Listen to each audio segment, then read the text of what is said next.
A man hurled racist slurs and a punch at a FedEx driver, then died after he was punched back. Timothy Warren was driving his FedEx truck through a verdant neighborhood in Portland, when the man he would soon kill screamed that Warren was going too fast. Warren stopped his truck. He was exhausted, he tried to explain to Joseph Magnuson the day in late September, and just wanted to get done with his work. Magnuson was unrelenting and hurled numerous aggressive insults and racist slurs at him. That was something Warren, who is black, could not abide. He stepped out of the truck, and both men yelled at each other. Magnuson took his wing. Warren swung back, connecting a single blow above Magnuson's left eye that sent him tumbling to the ground. Magnuson, 55, briefly lost consciousness, then died later that evening. Prosecutors, however, have decided not to charge Warren, 41, with the crime.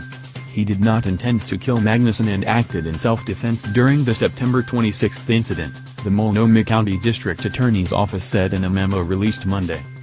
Magnuson's death from the fall was precipitated by extremely poor health, a medical examiner concluded, and the punch itself was not fatal, Senior Deputy District Attorney Adam Gibbs wrote.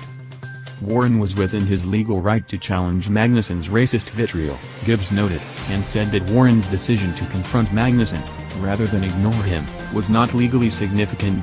Prosecutors and police pieced together the events using accounts from 6 eyewitnesses with different views of the fight.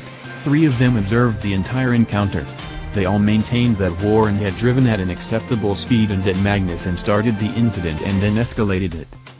They report, Gibbs wrote, that Mr. Magnuson then very aggressively began yelling at Mr. Warren to slow down. Mr. Warren stopped his truck while Mr. Magnuson continued to berate him.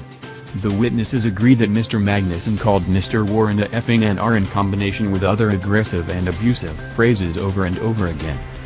The 3 witnesses who saw the entire incident said Magnuson threw a drink before he threw the first punch. Warren cooperated with police and gave statements consistent with eyewitness accounts, Gibbs wrote in his memo. He could not be reached for comment. Magnuson was living in a van near the park where the deadly encounter occurred, District Attorney spokesman Brent Weisberg told The Washington Post. A friend of Magnuson who lived with him, identified only as Mr. Bale, told prosecutors that he did not see the altercation and only heard Magnuson yell at Warren to slow down. But he said he believed nothing would have occurred had Warren kept driving. Gibbs agreed. However, the prosecutor wrote, the decision by Mr. Warren, who is black, to not let the racist vitriol to which he was being subjected go unanswered is not of legal significance. Mr. Warren was within his right to exit his vehicle and verbally challenge the manner in which Mr. Magnuson was addressing him. Oregon law does not carry a duty to retreat provision that would have required Warren to reasonably remove himself from danger, Gibbs wrote. Mr. Magnuson's actions, as reported by all 3 witnesses and Mr. Warren, gave rise to a reasonable belief on Mr. Warren's part that a limited use of force was necessary to prevent injury to himself, Gibbs wrote. The announcement by the prosecutor's office on Monday was the first public mention of Magnuson's death in the ensuing investigation, the Oregonian reported. It was unclear why prosecutors had only recently released information about the incident. It was the 4th homicide in Portland this year, later determined the result of self-defense. The people defending themselves in 3 of those incidents, including Warren, were working when they were attacked, according to the Oregonian.